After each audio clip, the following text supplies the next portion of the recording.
Labas visiems, labai smagu, kad esat čia. Noriu paskelbti, kad yra atidaryta registracija asmeniniams video įrašų skaitimams. Tai bus registracija skirta vasario mėnesiui. Skaitimą jūs gausit per vasario mėnesį. Ką jums reikia padaryti? Susisiekti su manimi e-mailu mėnuliotaro@gmail.com. Ne Facebook'e komentaruose, ne Facebook'o žinute, o e-mailu. Vietų skaičius yra ribotas. Facebook'o žinučių tikrai neskaitysiu, užsakymų per Facebook'ą nedarysiu. Užsakymai vyks tik tais per e-mailą. Tai tie, kas susisieks e-mailu, tie tikrai gaus vietas. Žinutė Vandeniui dabar. Vandeniai, jūs slapta priėmėt sprendimą kažką užbaigti. Akivaizdžiai yra noras dėti tašką.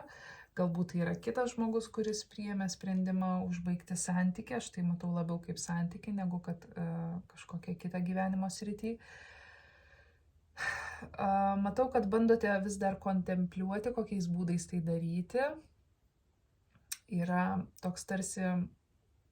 Yra aiškus vidinis žinojimas, aš nematau pasimetimo. Aš matau aišku vidinį žinojimą, kurio galbūt kai kurie iš jūsų vis dar bandot šiek tiek ir neprisileisti to savo vidinės tiesos. Esmė yra ta, kad galbūt dabar tai atrodo kaip labai sudėtingas etapas, dabar galbūt tai atrodo kaip sunki ir sudėtinga patirtis, bet su laiku tikrai atsistosit ant savo kojų ir atsisukus atgal tai neatrodys taip baisu, kaip galbūt atrodo dabar. Patarimas, rekomendacija, tos erdvės, kuriuose jūs jaučiatės nejaukiai, tie žmonės, kurie jūsų neįvertina ar galbūt neskiria jums pilnai dėmesio, tos situacijos, kuriuose jūs jaučiatės vieniši, apleisti, kur jumis galbūt yra tiesiogiai nesirūpinama ir tai kelia jums nerimą, tai kelia jums išgyvenimus, turėtumėt mokytis priimti sprendimus pasitraukti nuo to.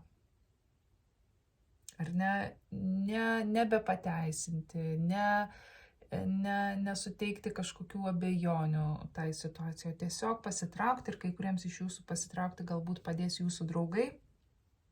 Aš matau energija, kuri nori jums padėti, kuri yra šalia. Kai kurie iš jūsų galbūt grįšit į gimtąjį miestą, į gimtuosius namus, pas tėvus, brolius, seseris ar ne, į savo šalį galbūt ir panašiai. Tai jo, tokia yra Vandenių žinutė. Tikiuosi, tai buvo naudinga. Ate.